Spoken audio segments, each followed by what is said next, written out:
Post office GDS ग्रामीण डाक सेवक भरती 2026 महाराष्ट्रातर्फे विद्यार्थी मिळून 28,740 जागांसाठी पोस्ट ऑफिस जीडीएस ग्रामीण डाक सेवकची भरती निघत आहे। या संदर्भात जे विद्यार्थी मिळून टेंटेटिव्ह डेटचं कॅलेंडर या ठिकाणी आलेलं आहे आणि ऑनलाईन पद्धतीने जे फॉर्म भरण्यात आलं होत आहे 31 जानेवारीपासून ऑनलाईन पद्धतीने फॉर्म भरण्यात आलं होतं आणि 14 फेब्रुवारी 2026 हे फॉर्म भरण्याची शेवटची तारीख आहे।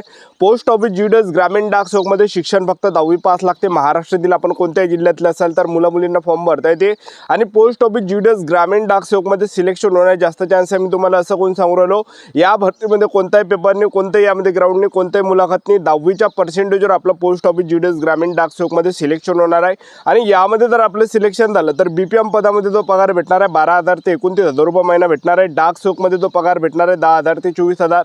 असिस्टंट ब्रँच पोस्ट मास्टरमध्ये जो पगार भेटणार आहे 10,000 ते 24,000 रुपये महिना भेटणार आहे। तर सेंट्रल गव्हर्नमेंट जॉब आहे पोस्ट ऑफिस जीडीएस ग्रामीण डाक सेवकची सरकारी नोकरी आहे। तर आपल्याला फॉर्म भरताना कोणत्या गोष्टीचं लक्ष ठेवायचं आहे, आपल्याला फॉर्म भरताना कोणती ट्रिक या ठिकाणी लावत आहे जेणेकरून आपलं सिलेक्शन होणार आहे याबद्दल आपण आजच्या व्हिडिओच्या माध्यमातून बोलणार आहे आणि मागील वर्षीचा कडाप कोणकोणत्या ठिकाणी कमी केला होता याबद्दल सुद्धा आपण बोलणार आहे। आजचा व्हिडिओ खूप महत्त्वाचा होणार आहे। व्हिडिओ शेवटपर्यंत बघा आणि व्हिडिओला आताच लाईक करा। नमस्कार विद्यार्थी मित्रांनो, माझी नोकरी कॉर्नर यूट्यूब चॅनलवर मी गोपाल अनखळे तुमचं सर्वांचं सहर्ष स्वागत करतो। तर मित्रांनो, व्हिडिओचा थंबनेल बघून तुमच्या लक्षात आलं असेल की आपला व्हिडिओ कोणत्या टॉपिकवर होणार आहे। व्हिडिओ सुरू करण्याच्या आधी आपल्या यूट्यूब चॅनलला सबस्क्राइब करा जेणेकरून प्रत्येक भरतीचे अपडेट तुमच्यापर्यंत सर्वात आधी पोहोचेल। जास्त करून 10वी 12वी पास भरतीच्या रिलेटेड जास्त व्हिडिओ आपल्या चॅनलवर अपलोड करत असतो आणि पोस्ट ऑफिस जीडीएस ग्रामीण डाक सेवक भरतीच्या रिलेटेड जास्त व्हिडिओ आपल्या चॅनलवर अपलोड करत असतो। व्हिडिओ सुरू करण्याच्या अगोदर सर्वांना एक रिक्वेस्ट आहे की 10वी मध्ये तुम्हाला किती पर्सेंटेज पडले हे नक्की या व्हिडिओ खाली कमेंट बॉक्समध्ये सांगा जेणेकरून मला सुद्धा अंदाज लागणार आहे की मुलांना 10वी मध्ये सरासरी किती पर्सेंटेज पडलेले आहे। तर पहा, पोस्ट ऑफिसमध्ये जे वय मर्यादा लागते 18 ते 40 वर्षापर्यंत, SC/ST ला 5 वर्ष सुद्धा म्हणजे 18 ते 45 वर्षापर्यंत, ओबीसी कॅटेगरीसाठी 18 ते 43 वर्षापर्यंत, ओपन कॅटेगरीसाठी 18 ते 40 पर्यंत आणि फीचा जर आपण विचार केला जनरल ओबीसी डब्ल्यूएस कॅटेगरीसाठी यामध्ये 100 रुपये फी लागते आणि SC/ST कॅटेगरीचा असाल तर 1 रुपया सुद्धा फी लागत नाही। महिला उमेदवार कोणत्या कॅटेगरीचे असाल SC/ST OBC WS NTV job पण एसबीसी एसबीसी कोणती कॅटेगरी तर 1 रुपया सुद्धा फी आपल्याला लागणार नाही, एक लक्षात ठेवा, ठीक आहे। आणि पोस्ट ऑफिस जीडीएस ग्रामीण डाक सेवकमध्ये शिक्षण 10वी पास लागते, मुलं मुली फॉर्म भरू शकता। तर या संदर्भात जे विद्यार्थी मित्रांनो टेंटेटिव्ह डेटचं कॅलेंडर आलेलं आहे स्क्रीनवर तुम्ही बघू शकता। 31 जानेवारीपासून पोस्ट ऑफिस जीडीएस ग्रामीण डाक सेवक भरतीची ऑनलाईन पद्धतीने फॉर्म भरण्यात आलं होतं आणि 14 फेब्रुवारी 2026 फॉर्म भरण्याची शेवटची तारीख आहे आणि पोस्ट ऑफिस जीडीएस ग्रामीण डाक सेवकचा जो रिझल्ट लागणार आहे, निकाल जो लागणार आहे, कट ऑफ जो लागणार आहे तो 28 फेब्रुवारी 2026 ला पहिली लिस्ट लागणार आहे आणि पोस्ट ऑफिस जीडीएस ग्रामीण डाक सेवकमध्ये 6 लिस्ट लागते, एक लक्षात ठेवा। 6 लिस्टा जसजशा लागते तसा कट ऑफ त्या ठिकाणी कमी जातो आणि त्याचबरोबर 6 लिस्टापर्यंत या ठिकाणी कट ऑफ लागतो, एक लक्षात ठेवा। त्यानंतर जून 2026 मध्ये आणखीन जे विद्यार्थी मित्रांनो नवीन वॅकन्सी पोस्ट ऑफिस जीडीएस ग्रामीण डाक सेवकची निघणार आहे, म्हणजे वर्षातून 2 वेळा वॅकन्सी पोस्ट ऑफिस जीडीएस ग्रामीण डाक सेवकच्या येणार आहे। हे चांगली सुवर्ण संधी तुमच्यासाठी आहे।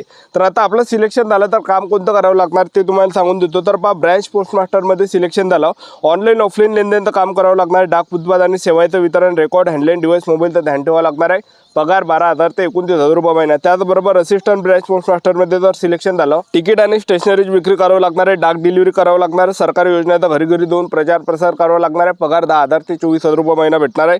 त्यानंतर डाक सेवकमध्ये जर आपलं सिलेक्शन झालं स्टॅम्पची विक्री करावं लागणार आहे, डाक डिलिव्हरी, रेल्वे मेल सर्व्हिस ऑफिसचं छटाईचं काम करावं लागणार आहे, हे काम करावं लागणार आहे, पगार आपल्याला 10,000 ते 24,000 रुपये भेटते, एक लक्षात ठेवा, ठीक आहे। तर एकदम शाही ड्युटी आहे पोस्ट ऑफिस जीडीएस ग्रामीण डाक सेवकची। सकाळी 10 वाजता ऑफिस उघडा लागते, 2 वाजेपर्यंत ड्युटी राहते, एक लक्षात ठेवा, ठीक आहे। अशा प्रकारे प्रोसेस आहे। आता जे विद्यार्थी मित्रांनो आपल्याला फॉर्म भरताना कोणती ट्रिक या ठिकाणी लावायची आहे, तर बा भरपूर विद्यार्थी काय करते, मागील वर्षी ज्यांना जास्त पर्सेंटेज होते त्यांचं सिलेक्शन कोणी झालं तर पहा विद्यार्थी मित्रांनो आपण काय करतो, फक्त आपल्या कॅटेगरीच्या जागेवर फक्त फॉर्म भरताना प्रिफरन्स टाकतो आणि बाकी ज्या ओपन कॅटेगरीच्या जागा आहेत तिथं आपण प्रिफरन्स देत नाही, हे इथं तुम्ही मिस्टेक या ठिकाणी करता, एक लक्षात ठेवा। मी आताच तुम्हाला सरळ सरळ सांगून देतो।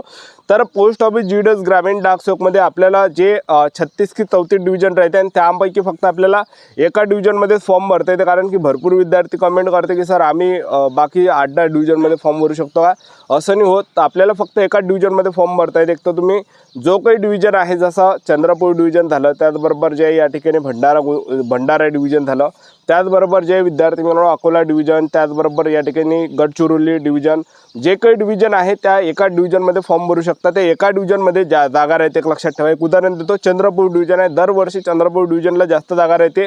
आता एक उदाहरण देऊन आलो, चंद्रपूर डिव्हिजन आहे तिथं 300 जागा आहे, आपल्या कॅटेगरीच्या समजा तिथं 20 जागा आहे आणि ओपन कॅटेगरीच्या तिथं समजून जा या ठिकाणी 280 जागा आहे. तर पोरं काय करते की पोरं आता समजून जा तुम्ही ओबीसी कॅटेगरीच्या आहे, तिथं चंद्रपूर डिव्हिजनमध्ये तुम्ही फॉर्म भरणारे ओबीसी कॅटेगरीच्या फक्त 20च जागा आहे. फक्त तुम्ही काय करता 20च जागेवर प्रिफरन्स टाकता. बाकीचे जे 280 जागा आहेत तर ओपन कॅटेगरीच्या तिथं तुम्ही प्रिफरन्स या ठिकाणी टाकत नाही. हे या ठिकाणी मोठी चूक तुम्ही करता, कारण की भरपूर विद्यार्थी आपल्या कॅटेगरीच्या जागेवर फॉर्म भरते, बाकी ओपन कॅटेगरीच्या जागेवर फॉर्म भरत नाही पोरं. तर ह्या गोष्टीत आपल्याला लक्षात ठेवायचं आहे. तुम्ही जर SC कॅटेगरीचे असाल, SC कॅटेगरीच्या आपल्या 20 जागा जर असेल चंद्रपूर डिव्हिजनमध्ये समजा 20 जागा आपल्या SC कॅटेगरीच्या आहे आणि 280 जागा ओपन कॅटेगरीच्या आहे, तर तुम्ही काय करता फक्त त्या 20च जागेवर SC कॅटेगरीवर तुम्ही प्रिफरन्स देता 20पर्यंत. त्यानंतर 280 ज्या ओपन कॅटेगरीच्या जागा आहेत तिथं तुम्ही प्रिफरन्स देत नाही, एक लक्षात ठेवा. ठीक आहे. तर जे ओपन कॅटेगरीची जी जागा राहते ते सर्वांसाठी राखीव राहते. आता एक उदाहरण तुम्हाला देऊन आलो. ओपन कॅटेगरीची जागा आहे, तुम्ही आहे या ठिकाणी SC किंवा OBC कॅटेगरीचे उमेदवार आहे किंवा तुम्ही ST कॅटेगरीचा आहे. ठीक आहे. आता एक विद्यार्थी या ठिकाणी ओपन कॅटेगरीमधून समजा एका विद्यार्थ्याने फॉर्म भरला, त्याला समजा आहे 89 मार्क आणि तुम्ही जर समजा त्या ठिकाणी SC कॅटेगरीचे आहे, तुम्हाला जर 90 मार्क पडले तर ते जागा तुम्हाला भेटणार आहे. ते ओपन कॅटेगरीच्या पोरांना भेटणार आहे, ते तुम्हाला भेटणार आहे SC कॅटेगरीला. तुम्ही ST कॅटेगरीचे आहे, तुम्हाला 90% आहे 10वीमध्ये आणि ओपन कॅटेगरीचे विद्यार्थ्यांना 89 टक्के आहे. तर ती जी जागा ST कॅटेगरीच्या विद्यार्थ्यांना भेटणार आहे, ओपन कॅटेगरीच्या विद्यार्थ्याला भेटणार नाही आहे. जसं एक उदाहरण देऊन आलं, आता ओपन कॅटेगरीचा जो कडापा हा 90वर लागला, ओपन कॅटेगरीच्या विद्यार्थ्यांना 90% आहे आणि तिथंच समजा ST कॅटेगरीचा किंवा SC कॅटेगरीच्या विद्यार्थ्याला 89 मार्क आहे, 89%, तर ती जी जागा ओपन कॅटेगरीला भेटणार आहे, एक लक्षात ठेवा. ठीक आहे. म्हणजे ज्याला जास्त पर्सेंटेज आहे त्याला ती जागा भेटते, एक लक्षात ठेवा. चंद्रपूर डिव्हिजनमध्ये ओपन कॅटेगरीच्या जास्त जागा राहते दरवर्षी, तर यावर्षी सुद्धा जास्त राहणार आहे. तर आपल्याला जे ओपन कॅटेगरीवर सुद्धा प्रिफरन्स द्यायचा आहे. आता तुम्ही ST कॅटेगरीच्या आहे, चंद्रपूर डिव्हिजनमध्ये 20 जागा ST कॅटेगरीच्या आहेत, बाकी ओपनसाठी आहे. तर 20 जागेवर पहिले प्रिफरन्स द्यायचा. 20 जागेवर प्रिफरन्स दिल्यानंतर 280 जागेवर सुद्धा ओपन कॅटेगरीच्या जागेवर आपल्याला प्रिफरन्स द्यायचा, कारण की ओपन कॅटेगरीची जागा सर्वांसाठी राखीव आहे. तिथं SC OBC त्याचबरोबर ST झालं, त्याचबरोबर जे EWS हे सर्व विद्यार्थी त्या जागेवर जे फॉर्म भरू शकतात, एक लक्षात ठेवा. तर मागील वर्षीचा जो कडापा आहे हा नॉर्थ वेस्ट डिव्हिजनचा जो कडापा आहे, अरुणाचल प्रदेश डिव्हिजनचा कडापा मागील वर्षी कमी गेला आहे, तर तो दाखवून देतो. व्हिडिओ कंटिन्यू बघत राहा. तर अरुणाचल प्रदेश डिव्हिजनचा कडाप तुम्ही बघू शकता, जिथं ओपन कॅटेगरीचा जो कडाप आहे 88पर्यंत, ओपन कॅटेगरीचा 87-88पर्यंत ओपन कॅटेगरीचा कडाप गेला बघू शकता. युअर कॅटेगरी 88पर्यंत कडाप गेला आहे. त्यानंतर बघू शकता तुम्ही 66% झालं. त्याचबरोबर बघा आणखीन दाखवून देतो 72% झालं. त्याचबरोबर बघू शकता तुम्ही या ठिकाणी 62%. त्याचबरोबर बघू शकता तुम्ही या ठिकाणी 61%.